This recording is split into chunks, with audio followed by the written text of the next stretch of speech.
They don't see how kicking Russia off SWIFT is an existential threat to the dollar, but they think a $20 to $30 billion economy in Central America adopting Bitcoin is a threat to the dollar. So that tells me that this woman, who's an American politician, has her head so far up they're her full ass of shit. They're that she's completely full of shit. brain dead. Yeah. She's effectively brain dead. Yeah. So you have a president that's brain dead. You have Congress.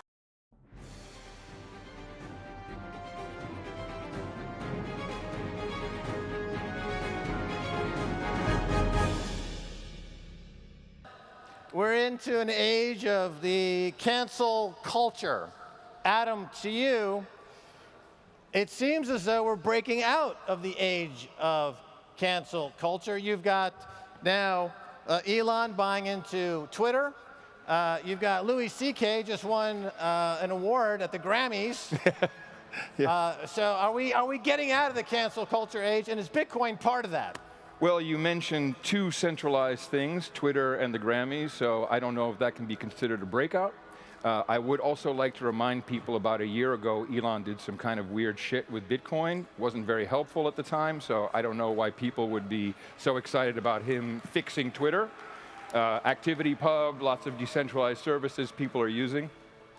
But podcasting, Dave Jones and I saw almost 3 years ago when Apple started deplatforming podcasts, that they were no longer a good steward of podcasting, which was always designed to be decentralized by design, and you don't need any service to be a podcaster, and they were kind of capturing that. So we created podcastindex.org. So we designed value for value streaming payments on podcasting, and so you literally, while you're listening to a podcast, you can send any amount of Satoshis to that podcaster in real time, wallet to wallet, peer to peer, no middleman. We're doing about 70,000 transactions a month now. We're seeing over 1.5 million Satoshis flowing through the system a day, 6,000 podcasts. So I would say we're well on our way to completely stopping any form of cancel culture as it comes to literal free speech in podcasting. Right on. The Bitcoin revolution is enabling all kinds of people to, I guess you could say, escape the fiat money, escape a lot of things that have been going for quite some time. Give us an update on that. Yeah, I do believe in Bitcoin, and I think this could be a future of the finance and trading in Africa. You know, because we have we have a lot of problem of transaction of trading based on our currency, which is always backed up by some different country, European country, and France. Let's just call it. Yeah, yes, right. Because there's 14 countries. They control the money, right? Yes, there's 14 countries in Africa who doesn't have like their own currency. They just use French money. French just make their money and be the guarantee. You know, so their money is not backed up by gold, even though if it was, the thing is like you can do a transaction with gold easily. You know, you need to move to carry a gold and then travel somewhere, go to give it to somebody physically.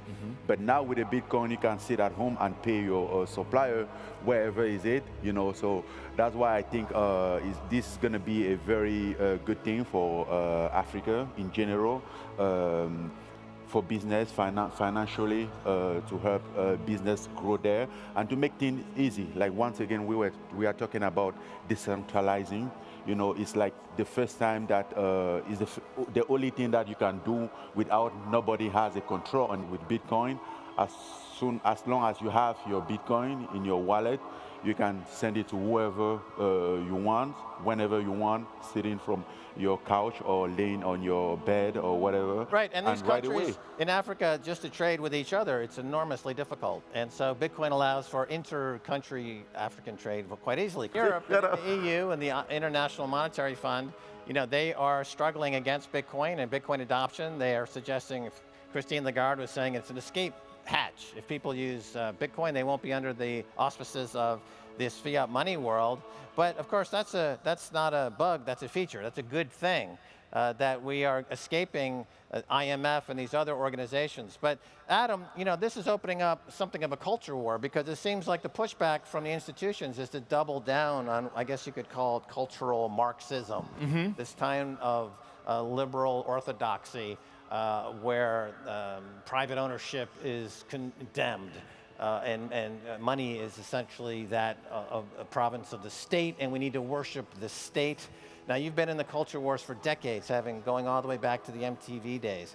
Would you say that's a fair characterization? And where would you put us on that scale of getting as close as possible now to a Maoist cultural revolution, which is what we're having now in America? Today, I got money that I can send to you and no one can touch. That's real fuck you money. I got money that you can send to me and I can receive. That's fuck you money. If it's one Satoshi, it doesn't matter. Now, the next thing we need to understand... And most importantly, money that nobody decide on the value of your money. The money that... They can't change it overnight. Yeah, they can't change overnight. Right on. The money that doesn't fear the inflation. Yeah, yeah, exactly. He appreciates. And I think this is the best version of fuck you money. In the old culture, it has always been who has the biggest audience, the most listeners, the most likes, the most followers. This is fucking irrelevant. What is relevant is the audience or community that you collect around you.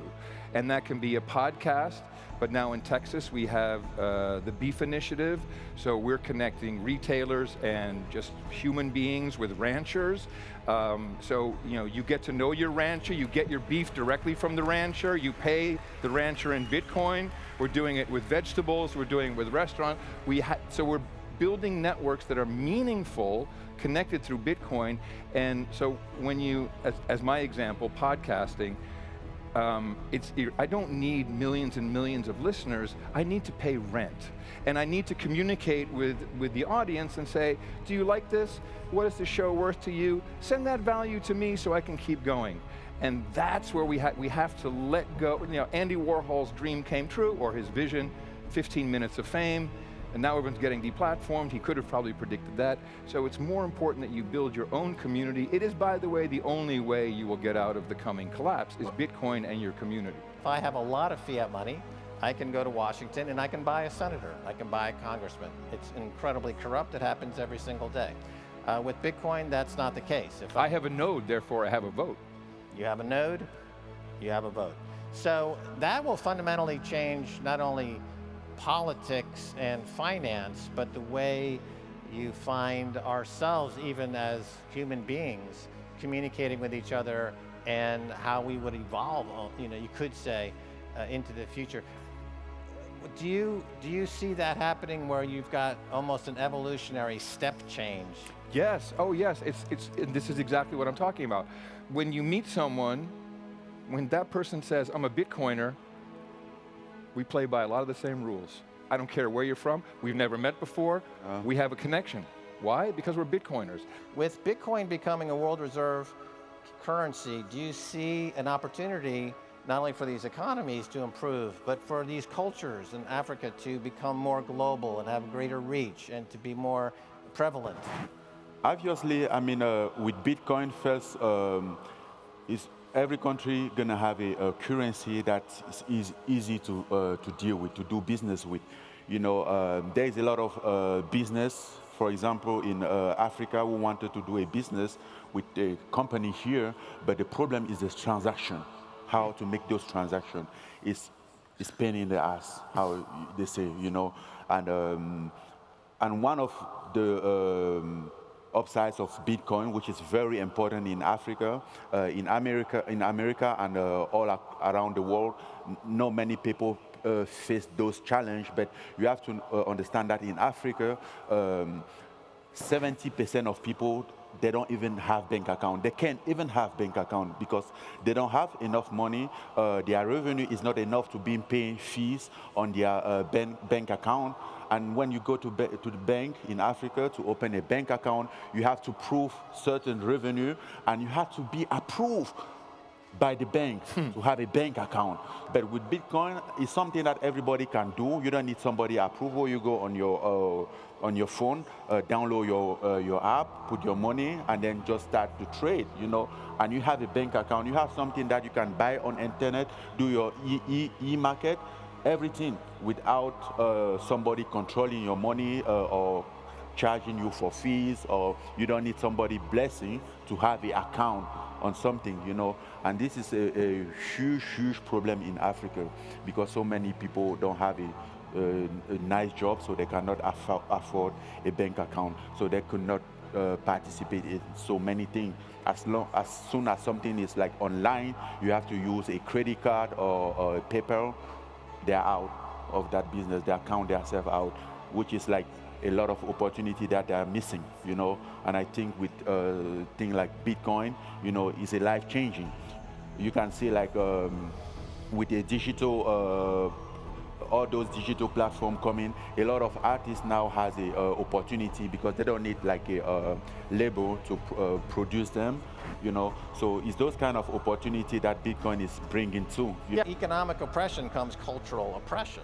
But with micropayments in Bitcoin and second layer and third layer comes cultural expression. And so is this, I think what we're saying here is that this very, very rich African culture will have a chance now to organize, monetize itself, and spread in new ways. And that would seem to be very exciting. What fixes this? Absolutely. You have your product, you make your price, somebody want to buy, he buys it. If not, well, we know those people in the Bitcoin community that have been talking about this for a while, that it's unconfiscatable, this is going to be important, and there'll come a time when this becomes more important. We're at that moment now, and this is driving adoption. Here's a kind of a philosophical question.